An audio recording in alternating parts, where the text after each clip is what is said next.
Today the topic that we are going to cover is the first of all shortcut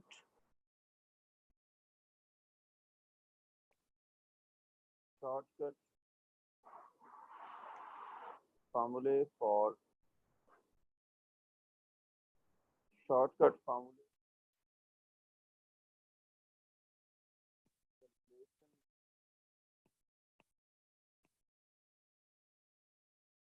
of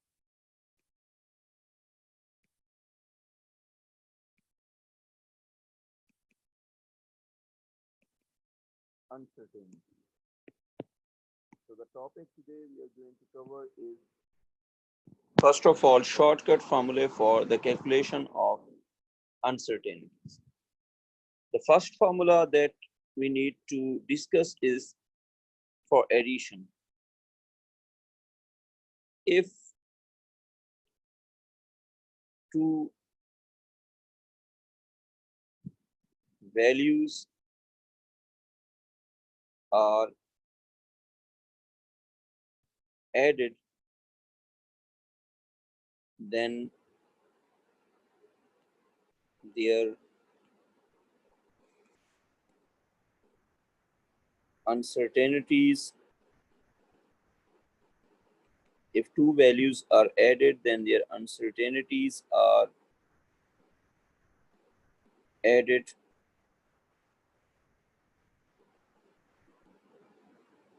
to. So if we add two values, then their uncertainties will also be added. Just for example, if we have x is equal to a plus b, we have two values a and b which are added to make x. Now you see the uncertainty in x will be equal to the uncertainty in a plus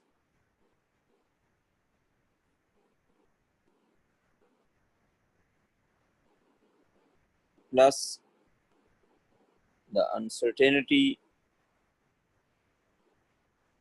in b. So uncertainty in x will be equal to uncertainty in a plus uncertainty in b. So if the values are added, then uncertainties are added as well. Number two, if the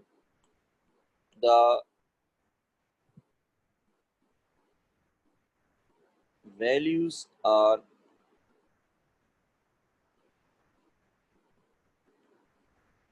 subtracted, then uncertainties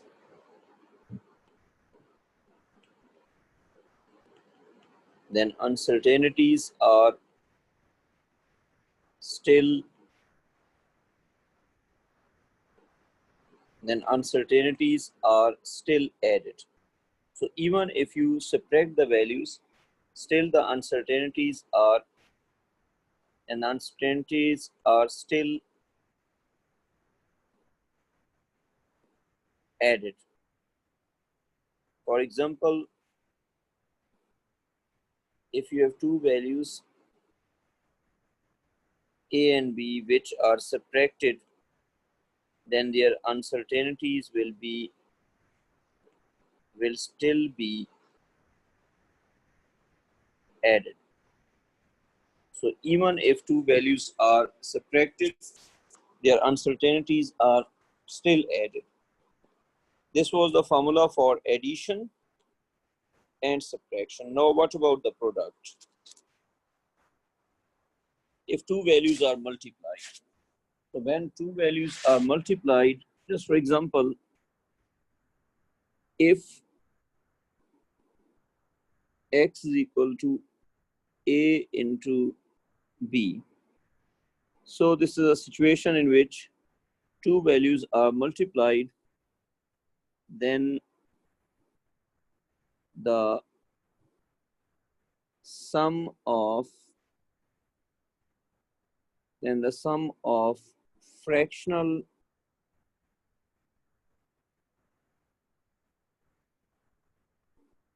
then the sum of fractional uncertainties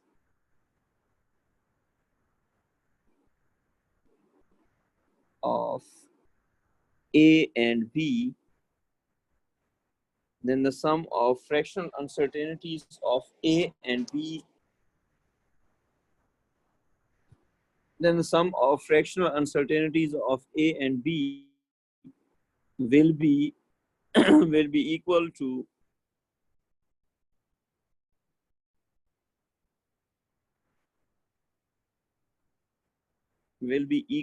the fractional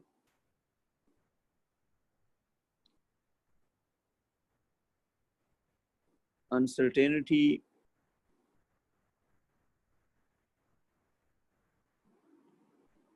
of X. So basically, if X is A into B, then fractional uncertainty in X will be equal to fractional uncertainty in A plus fractional uncertainty in B. Sum of fractional uncertainties of A and B will be equal to the fractional uncertainty of the answer of the product. Now, if the values are divided, if two values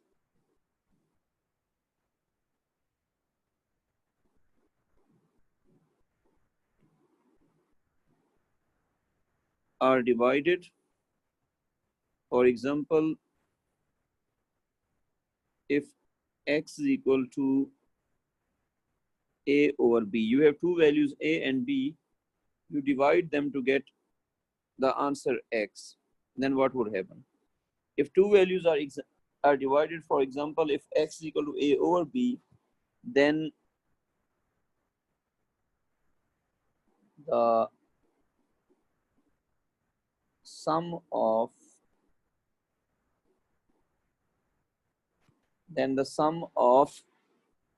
fractional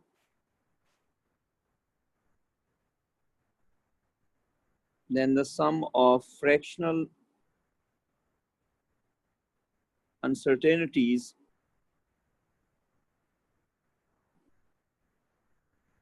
of A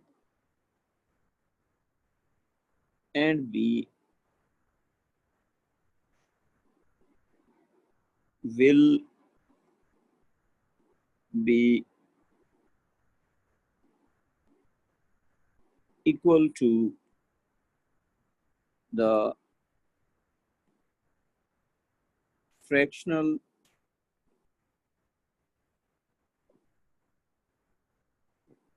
uncertainty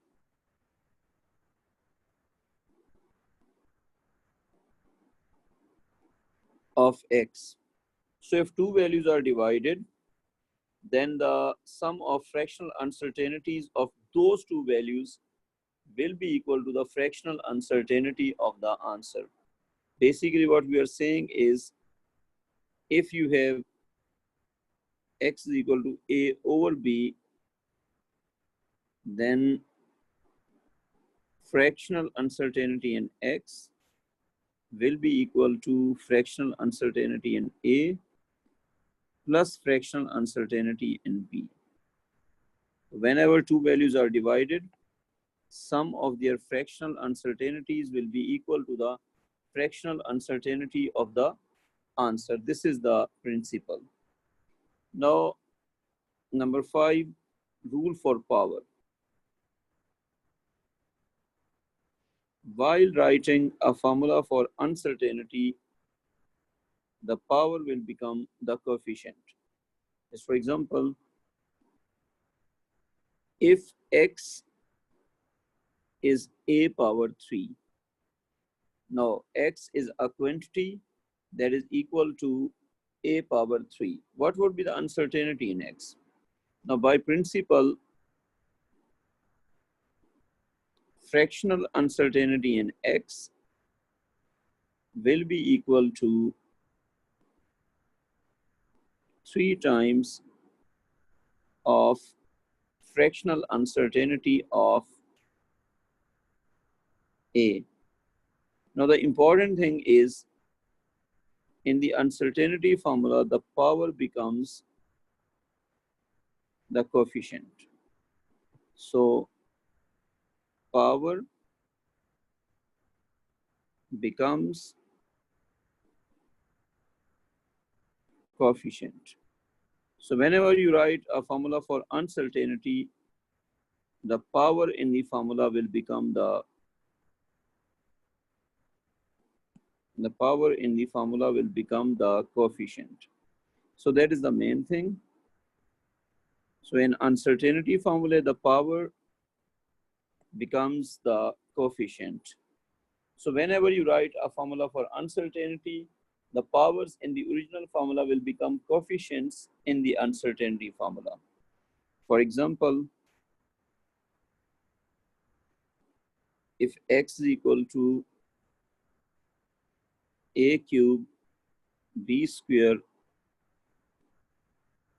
over c5, then the formula for uncertainty will become, then uncertainty will be equal to, as you see, it would be delta x over x is equal to 3 times delta A over A.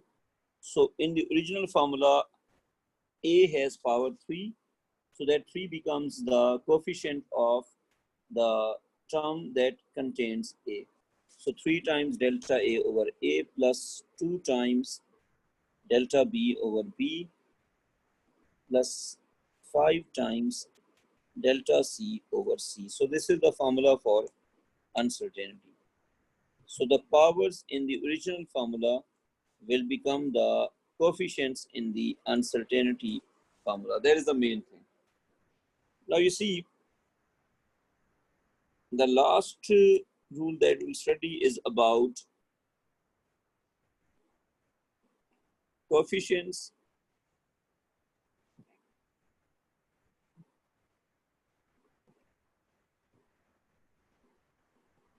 or constants. Coefficients or constants. We have different rules for coefficients and constants in case of addition, subtraction, multiplication, and division. First of all, in product,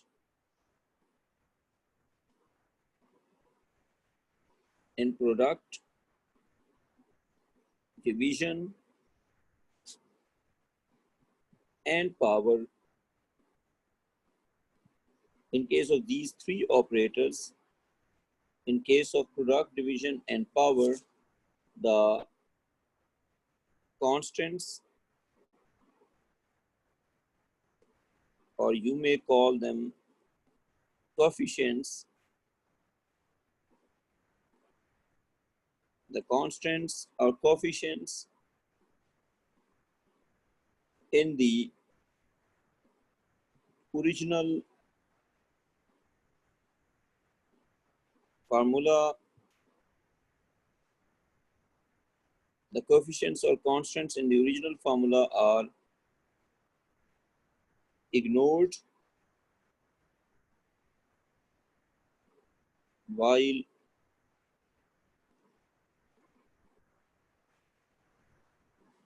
writing a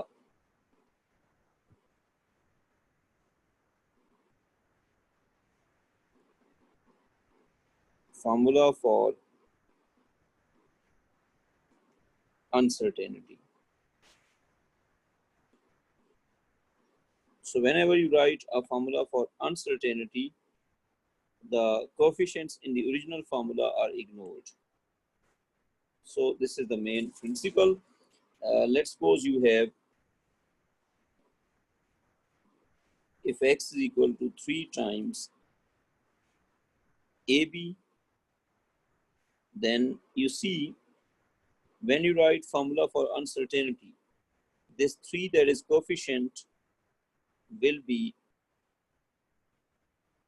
ignored and the formula would be, you see, delta x over x is equal to delta A over A plus delta B over B.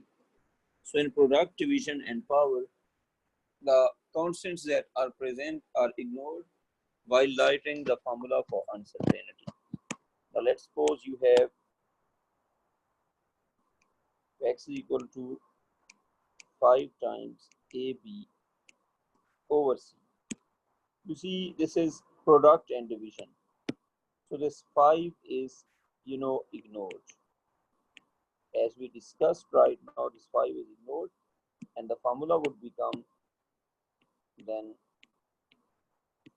you see, delta x over x is equal to delta A over A plus delta B over B plus delta C over C. This 5 has nothing to do and it is ignored. Now, for example, you have, if x is equal to 3 times A cube into B over C power 4. Now, two things are important. First of all, the coefficients, this coefficient 3 is ignored. So the first thing is ignore the coefficient. And the second thing is the powers will become the coefficients. Now one thing, since both numbers are 3, so you may get confused. So I should use a different number here. Let's suppose this is 4. Now you see 4 is the power and 3 is the coefficient. So first of all, the coefficient will be ignored and the power will become the coefficient. The formula for uncertainty will become delta x over x is equal to 4 times delta A over A plus delta B over B plus 4 times delta C over C. So constants are ignored and powers become the coefficients. So this is the rule for product division and power. However, in case of plus and minus, in case of plus and minus, the constants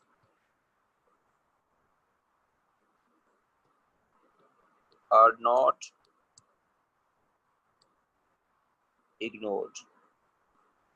For example, if you have, if x is equal to A plus 3B minus 4C, then absolute uncertainty in x will be equal to absolute uncertainty in A plus 3 times absolute uncertainty in B plus 4 times absolute uncertainty in C. So the coefficients in the formula for addition or subtraction will remain there.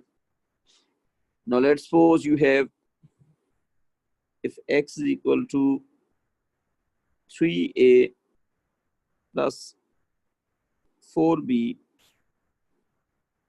then the formula for uncertainty would become absolute uncertainty in x will be equal to 3 times absolute uncertainty in A plus 4 times absolute uncertainty in B. So these are the rules for uncertainty calculation. Let's go for a quick revision. Basically, today we have studied the shortcut formula for writing uncertainties.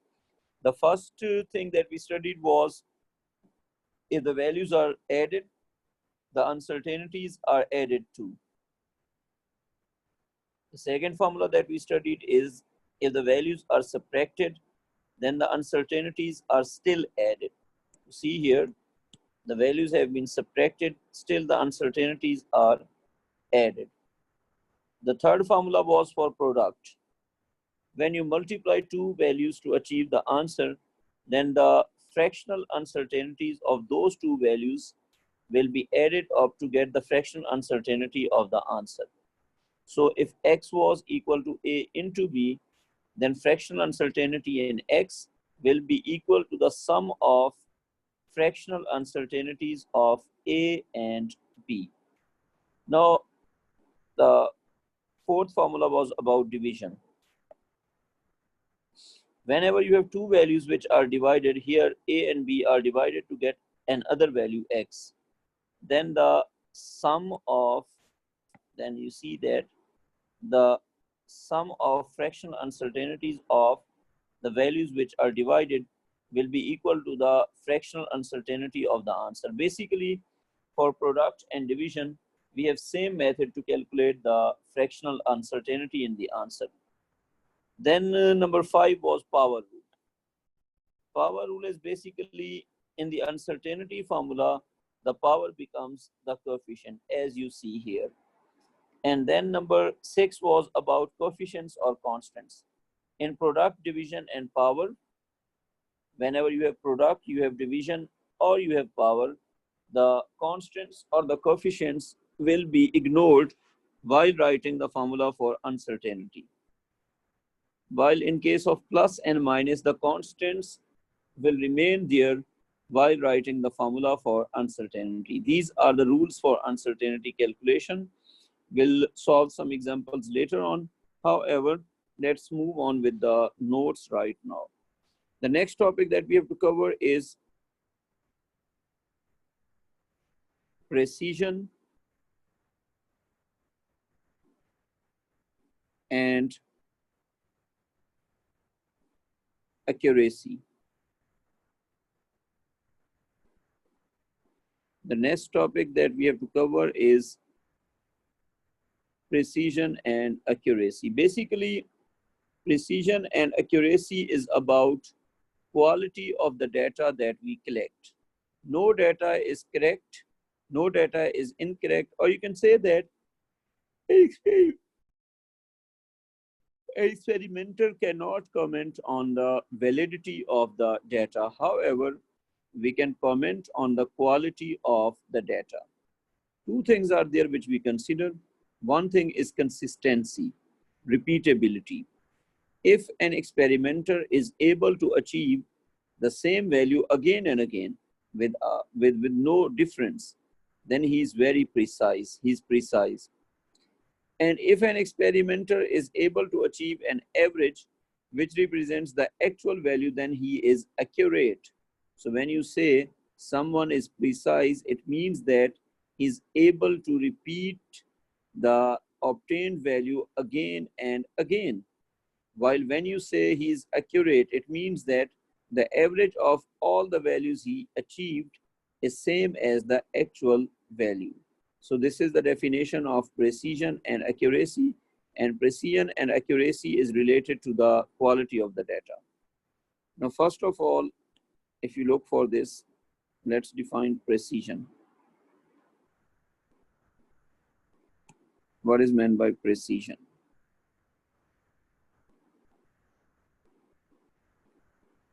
Precision is basically degree of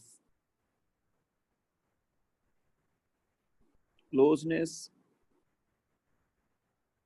degree of closeness of the readings in an experiment. So how much close the readings are with each other, it is called the precision of the experiment. So if you are getting same value again and again, then you are precise. Your experiment must not have fluctuations. So basically, an experiment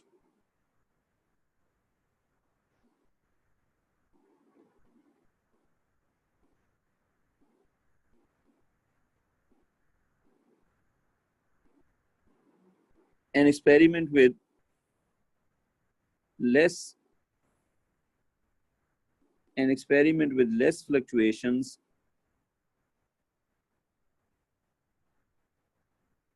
will be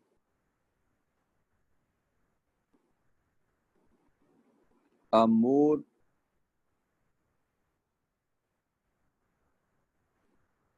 precise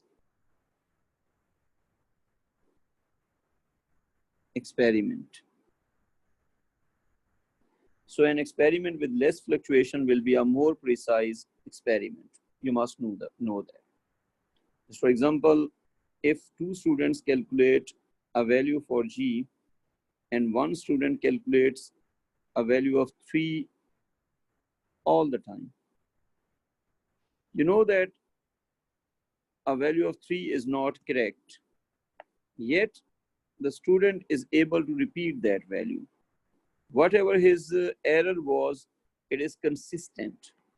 So the other student calculates values, let's suppose 9.6, 9.8, then he calculates, okay, 9.9.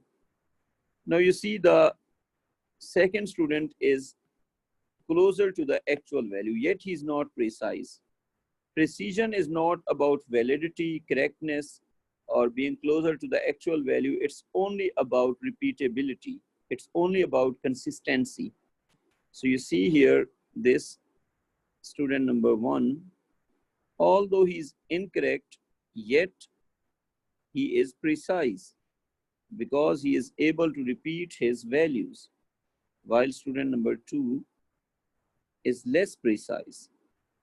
The reason being, he's not able to repeat his values. For example, student number 2 is closer to the actual value, but precision has nothing to do with that. Precision is only about the repeatability. So student number 1 is more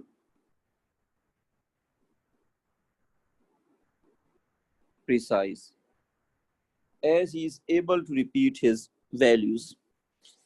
Now, for example, if you get a situation in which some students collect data for the calculation of a quantity and their data are plotted, and what you see was, let's suppose,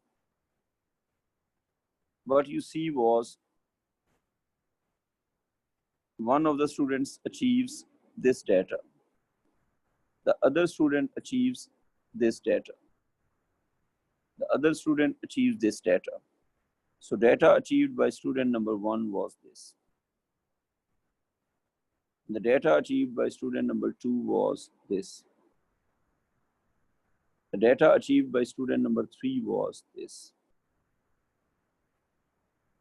Now you see, student number 1 has no fluctuation at all, and student number 3 has maximum fluctuation. If you look for the results obtained by all the 3 students, then the results obtained by student number 1 has the least fluctuation, hence it is the most precise one. So if the data has less fluctuation, then it is more precise. And student number 3 is the least precise. So data achieved by student number 3 is the least precise, and data achieved by student number 1 is the most precise. That is the main thing. So this was about precision. Precision is about repeatability or consistency. Now let's define accuracy.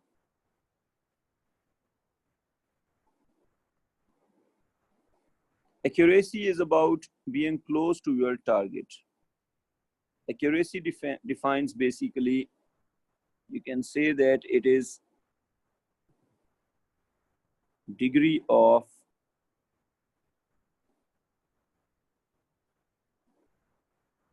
It is degree of closeness of the average of the data to the actual value. So if you get a data in which the average is close to the actual value, then it is an accurate experiment. Just for example, two students perform an experiment to calculate G. Data obtained by student number 1 was he always achieved a value of 7. So his average will be, as you see, 7 meter per second square. Second student achieves values 5, 10, 15. Now you see the second student is not a precise one, yet his average will be 10 meter per second. 10 meter per second square. Now you know that the actual value of G on the surface of Earth is accepted to be 9.81 meter per second square. The results of the average of student number 1 is away from the actual value, while the average of student number 2 is close to the actual value. Hence, we can say that student number 2 is more accurate. Student number 2 is more accurate as his average is close to the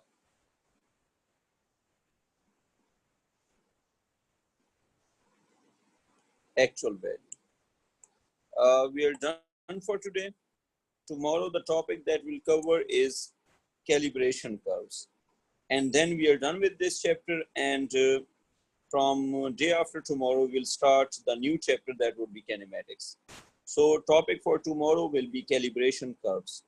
Take care, students. Khuda Hafiz.